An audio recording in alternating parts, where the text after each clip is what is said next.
Anyone? Yes, Jan? Mag-give lang 2, ma'am, no? Sige, ato lang. Ang intrusion detection system and log management system, ma'am. Love. Okay, thank you. Next. Another two, please.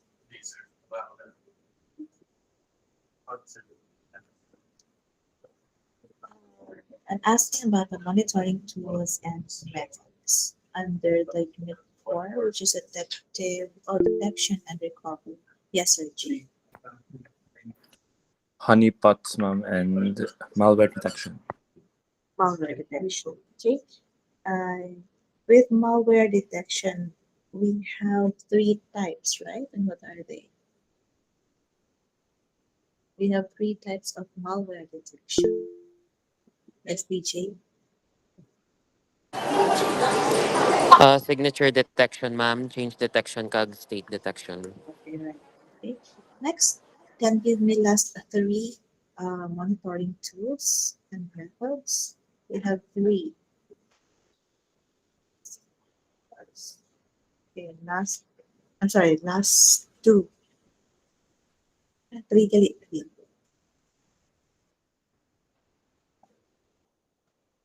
Last three monitoring tools and methods.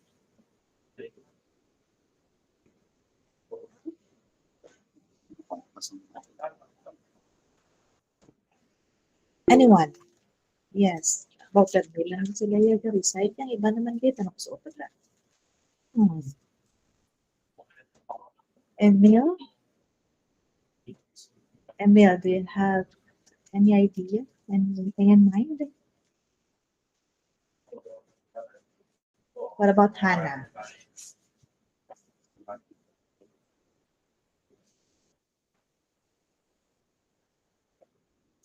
Nicole?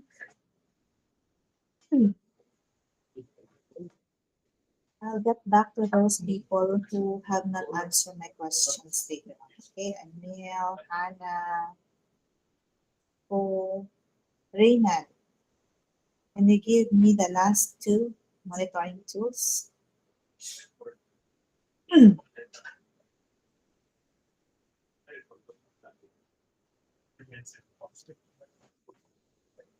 Resky, are you here with us?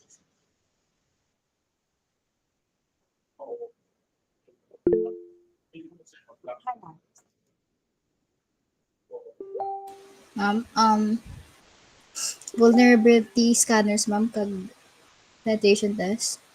Penetration testing. And the last one, may isa pa. Physical control. Yeah. Physical control, that is the last one methods. The other one is the systems or the SIEM, right? Okay, so let's move on. Please give me the six stage or steps or process of incident handling. Incident handling? Yes, Liz, fine. Liz, fine. Okay, first, ma'am, preparation. Next, identification, containment, eradication, recovery, and review. Okay, and also we have discussed the information measurement process, right? So, what are the processes? What are the process or the steps that composes the measurement process? Kyle again. So, measurement processes, ma'am, I am first, develop measurements. Number two, we can collect data. Next, analyze and report the collected data. And fourth, we have integrate measurement output. And then lastly, measurement process improvement. That's correct. Okay. So another one we have if we have measurement process, we also have information metrics program. Measurement metrics program. We also have 1, 2, 3, 4, 5. That's this program.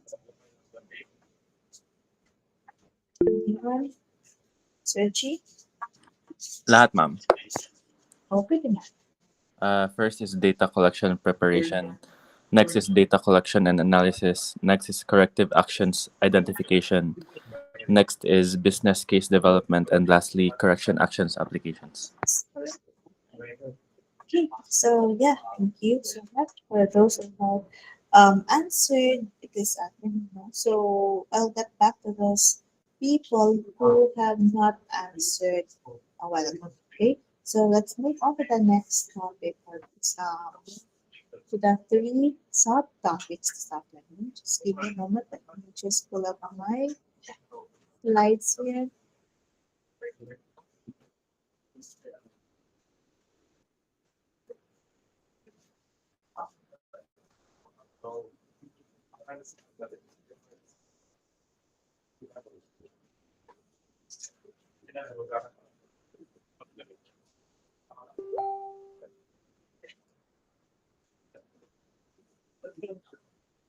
So let's continue. The next topic that we have is the computer forensics. Okay.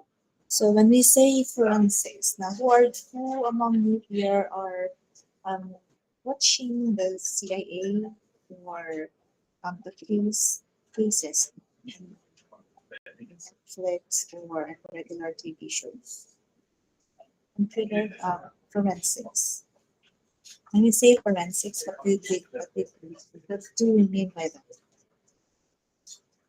Any idea? Forensics.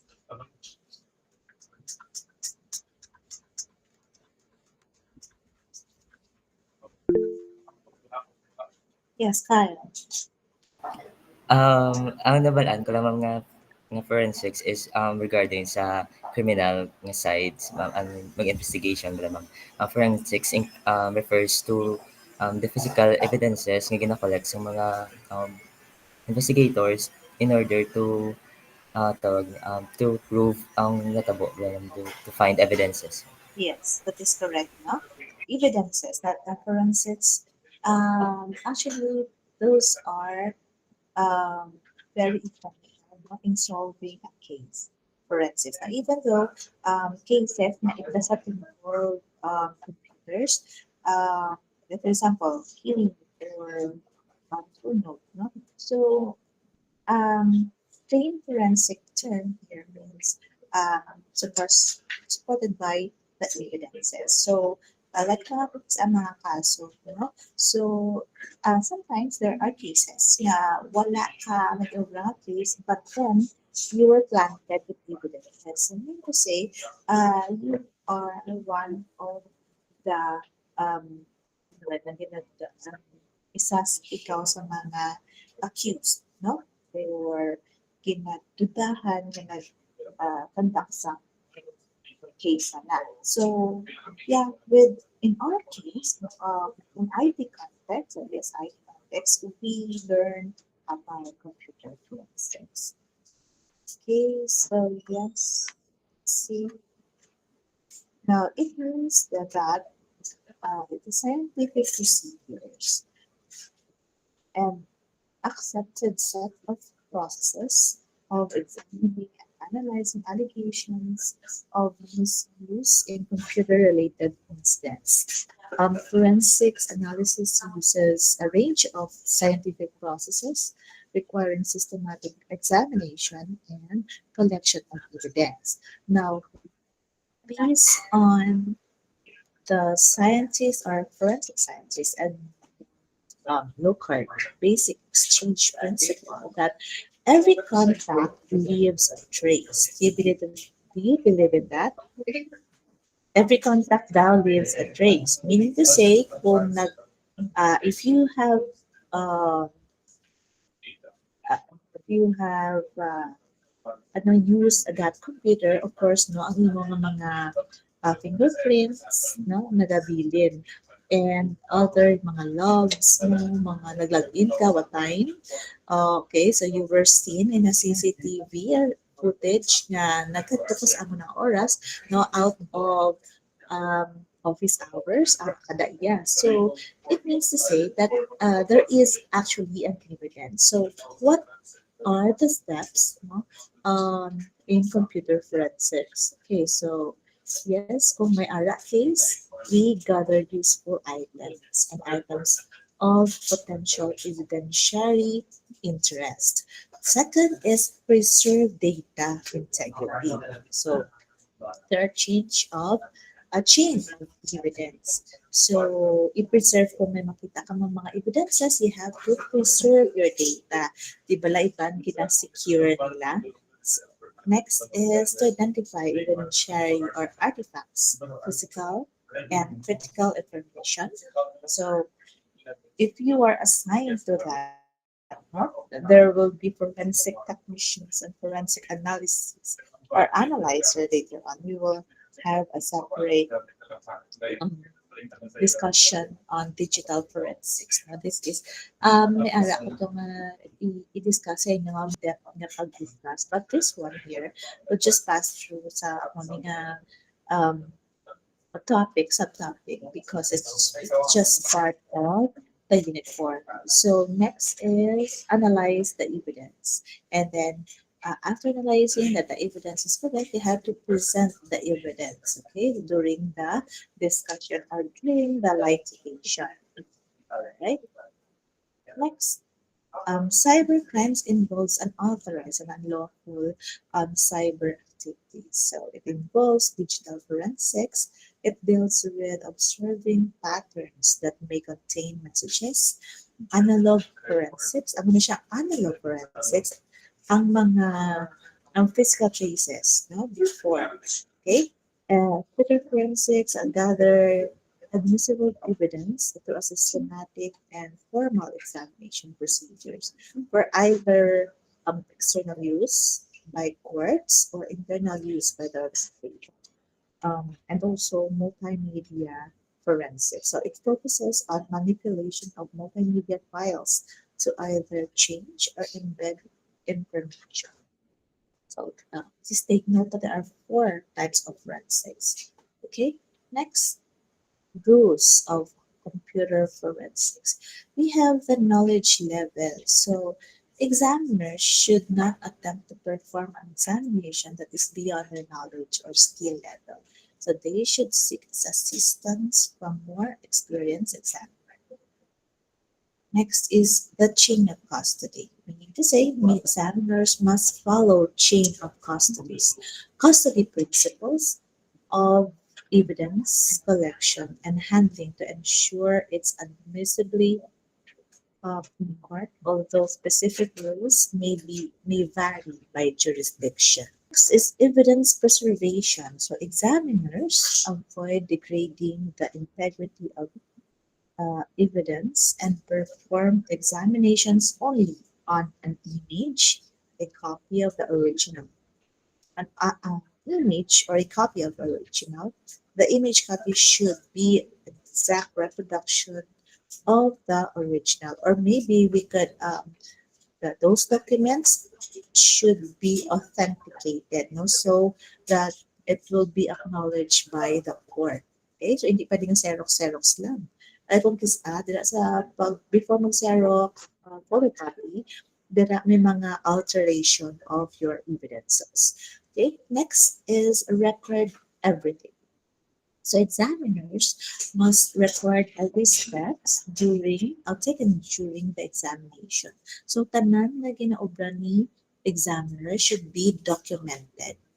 It is very important that everything must be documented, supported by documents. Okay, it might be through video, it might be through photo footage, no? Or mga CCTV. Mas mayo, mas damo evidence, mas damo documentation, mas mayo, because it's supported, or it will be supported, no, sa imo nga pag-report. Changes may be unavoidable during the computer forensic process. Okay? Computer forensics. So identify, acquire, analyze, and record. So this is the shortcut version of the the steps that I have given you a while ago, which is the filter. So this is a point na mga images that you if you're going to look it up on Google, may amusin mo yung kinahatag, but others may give you 5 steps no, for forensic step or for forensic process. The rules of evidence. So we have first authenticity. It describes the relevancy of the evidence collected. For completeness, it explains the need for completeness of evidence collected. Reliability address the integrity of the evidence collected. Now, going back to the pillars of information assurance, reliability here speaks about the integrity